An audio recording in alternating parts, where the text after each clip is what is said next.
సంవత్సర కాలంగా step by step ఎట్లా జరుగుతుందో నిన్న మార్నింగే అనుకుంటా మా వైసీపీ నేతని ఒక అతనిని శ్రీకాకుళం జిల్లాలో రోడ్డు మీద నరికేశారట.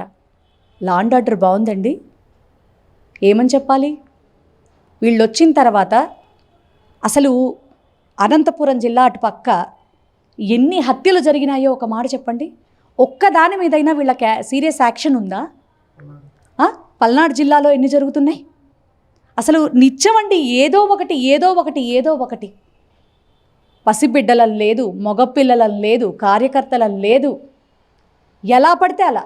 కానీ పొరపాటున జగన్మోహన్ రెడ్డి గారు బయటకు వచ్చి ఆయన వల్ల ఏదైనా ఒక చిన్న అనుకోని సంఘటన ఏదన్నా జరిగితే అసలు జగన్మోహన్ రెడ్డి గారికి అసలు దయా దాక్షిణ్యాలే లేవు, ఒక క్రూరమైనటువంటి వ్యక్తి అని నొక్కి వక్కాణిచ్చేటటువంటి ఈ ప్రభుత్వం అసలు లా అండ్ ఆర్డర్ని సరిగ్గా ముందుకు తీసుకెళ్తోందా అని వీళ్ళే.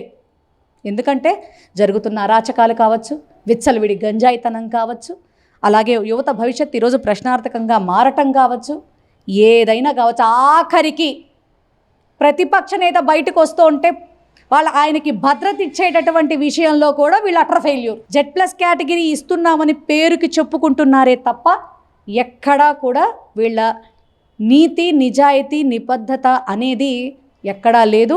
వీళ్ళ విషయాలన్నీ చెప్పేటందుకే నీతులు తప్ప చేసేటందుకు కావు అన్నటువంటి సామెత ఏదైతే ఉందో ఈ యొక్క కూటమి ప్రభుత్వానికి ఎగ్జాక్ట్లీ సరిపోతుంది.